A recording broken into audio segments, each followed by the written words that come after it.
की बहनिया भाई चाचा के लेके आ। अच्छा चाहती, अरे वो नगले फोन कर ले रहे, काहे ना इन्हें बात करा देती। बियाह करा देना। बियाह? अरे रुको तारा का हॉस्पिटल ले चलता हूं।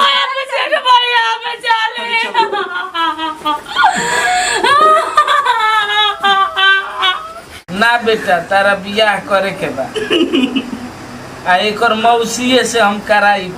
ऐसे कि जब एकर मौसी भी आए, जब एकर बहिन के अतना मानत रहे तो एकर बहिन के औलाद के वो करो ले बेसी माने। भाभी भाभी दिखाओ ना कौन चेहरा। वाह कितनी सुंदर हो रहा तू। अच्छा जिया एक तरह से बात बोली। हाँ पूछा। ये दीदी के साथ अचानक का हो गई हो, और जब दीदी के ये भइल तो रंजीत जी कहाँ रहनी? वो छुटका भैया तो परीक्षा दे गए थे, उन्हीं है। तो हम वहाँ के फोन लगा तो नहीं, तो फोन ना लेके गए निकाह फोन ना भुला गई, उन्हीं है। फोन उनका भी नहीं थे। अच्छा फोन नहीं थे।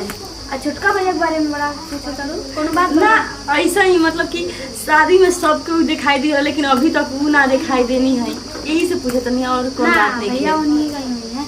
हाँ होखेम के ना शादी ब्याह में अपन काम हो, यही से ना दिखाई देले होखेम भैया। अच्छा अरे दिन ये है हमार सोन पड़ी भी है।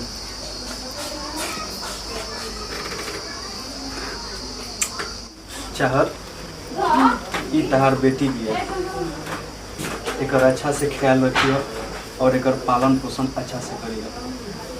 कहे से कि शादी हम एकरा के पोषण ही खातिर कइले बानी। रउआ चिंता मत करी, जे दीदी दीदी हमार जिंदगी रहे, इहो हमार जिंदगी ही है, और एकरा के अपना जान से ज्यादा हम ख्याल रखे। हाँ हाँ इहे तारा से हमारा उम्मीद रहे और एकरा पे हमेशा कायम रहे। कहे से कि कोई जिंदगी हमारा जिंदगी से जुड़ल बा। हम सोचले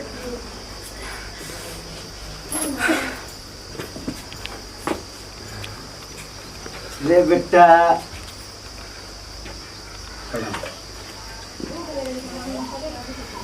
कहाँ रोत रहो यार? अरे कुछ ना ऐसा ही बस। अरे आप भाभी आ गई घर में, तारा तो खुश होके के चाहे। हाँ और सबसे बड़का चीज ई बा कि भाभी के बहिनी आइल बड़ी अपना बेटी के संभाले खातिर।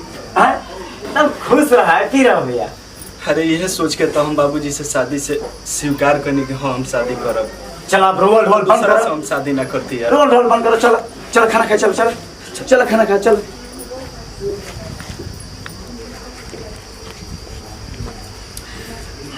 सोचले तो रहनी कि ये घर में हम जरूर आए और तोहरा के अपना गोदी में जरूर खिलाए, लेकिन एगो माई बन के ना, बल्कि मौसी या चाची बन के।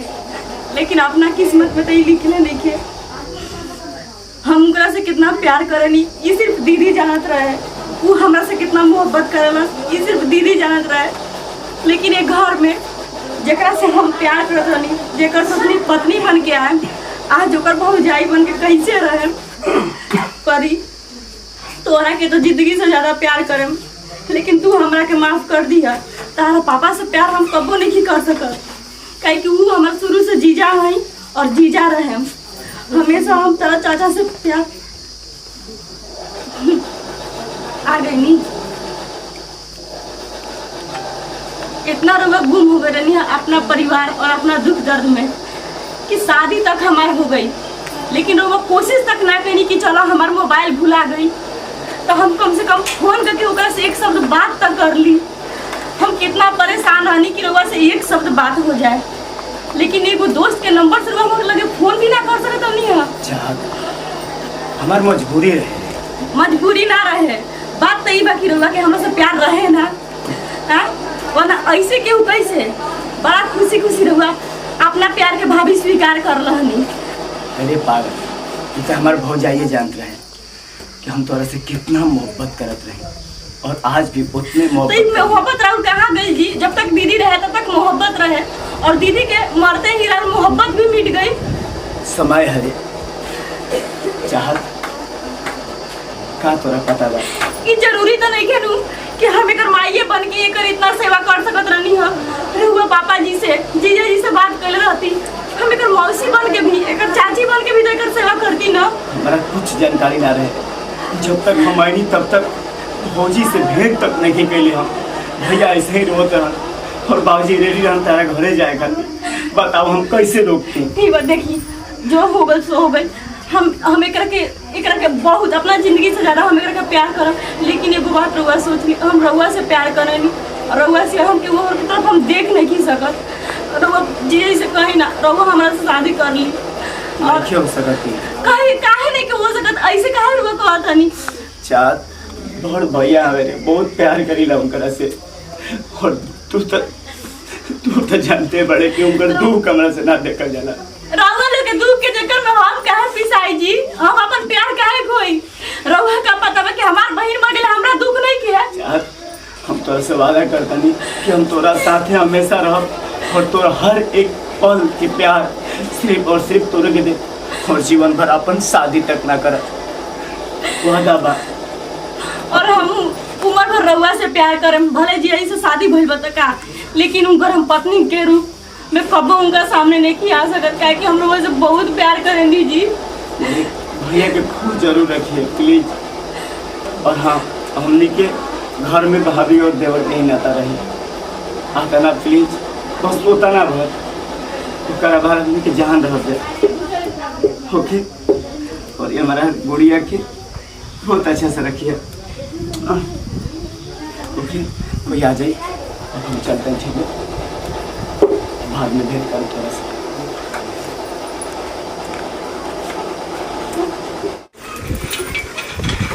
पानी चलाओ तो क्या ठीक है, चलाई हम आवतनी। कहाँ आवतन जी रुकी ना, खाना खा ली। अरे वो अच्छा ये बताओ, हमने की शादी हो गई फिर भी हमारा के जीजा काहे कहत रहो? शुरू से कहले भाई आदत बात है ना, तो अब आदत के चेंज करो। अच्छा ठीक बात है। कहाँ चल रहे हो? आवतन रोक खाना काटतन रोक चलाई ना। चलो ठीक है, काल जी दीदी देखना दीदी। कहाँ दीदी बड़ी तहा? अरे रोको नहीं करे का जी। कहाँ कुछ दिखाई देते अरे है? काय पागल हो दीदी क्या? नहीं देखे ना रुआ दीदी नहीं हो। अरे भाग, पागल हो गई अरे बड़ी, काय पागल बड़ी एकदम तुम। अरे दीदी से तारा तना प्यार रहे, वही से बुझा दो कि चार तने दीदी बारी पागल है रो।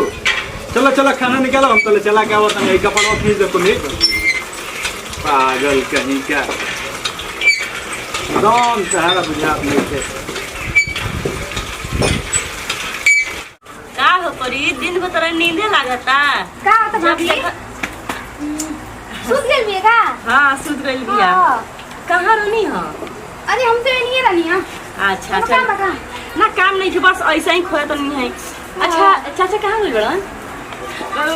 मतलब भैया छोटका कहाँ गइल बड़न? हेकर चाचा कहाँ गइल बड़न? और भैया छोटका हाँ? उहे ने घूमत रहलन हमेशा, घरे का बोला निकलनी है। हां बात तो सही बात है। ए गुड़िया नहा रानी। लेलस? हां नहा ले बिया। ठीक बा, अबे माँ तनी ठीक बाटे आई। नहा ले बड़ी बस तुम्हारी रानी सुतल बड़ी। अरे सूते देती आज न सस्ती वाला किलो देती परेशान करती। बेटा के मुंह तो हम लाल लाल कर देनी है चुमा ले लेके। हाँ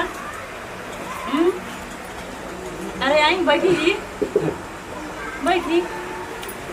आज हम बहुत खुश बने। पूछा का है? काहे?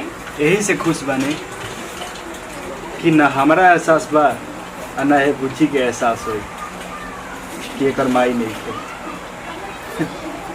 बहुत अच्छा लगा था। ऐसा ही हमेशा एक के प्यार दुलार दिया, एक के महसूस थोड़ा सा भी मत होके दिया कि एकर माई नहीं थे। हमेशा तू अपने माई के दर्जा चुकई है।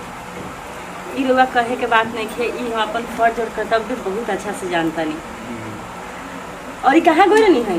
गोड़ नहीं है तनी बजरिया में गोड़ नहीं है, उन्हीं रला से लइका उन्हें दे ले चल बुला से।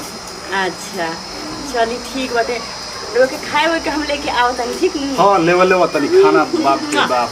ऐसा के भूख सुता एकदम। दी सूत गइल बिया। ई दिन में सुतले रही हो? अरे देखी ना हाथ कैसे सुतल बिया। ले जा ले जा। मुआ। बहुत खुश बानी। अब हमारा यकीन तो ना रहे कि चाहत इतना मान जान करी है, इतना परिवार के मिला के चली है, लेकिन हे भगवान जाए तो दूसर को शादी करैला तो एगो बहुत अच्छा संस्कारी मेहरारू देला। खुश बानी बहुत हम। नमस्कार प्रणाम। एमआर भोजपुरिया के टोटली टीम बाटे आप सबके प्यारा चैनल एमआर भोजपुरिया पे दिल से सही आशीर्वाद प्यार बनल रही फिर से आप सबके सेवा में हमने के एकदम जुट गई जब पूरा टीम लॉकडाउन के बाद, और ऐसा ही दिल से आशीर्वाद प्यार बनल रही। और बाकी काजल जी, अगर हमने की वीडियो अच्छा लगा तो लाइक करी, कमेंट करी लोग, और वीडियो को ज्यादा से ज्यादा शेयर करी। अगला वीडियो देखे के बानू तो बेल आइकन घंटी बजाई, काका और आंटी बजाई, कमेंट करके बताई हमनी के वीडियो कैसन बा। और हमनी के चैनल MR भोजपुरिया के सब्सक्राइब कर ली। और ऐसे ही हमनी के टीम पर अपन प्यार आशीर्वाद बनौले रही। कुछ गलती सही भाई लोग ही हाथ जोड़ के हमने के क्षमा चाहते हैं ना। और हमने के लास्ट में बोला जा जय भोजपुरी, जय भोजपुरी समाज।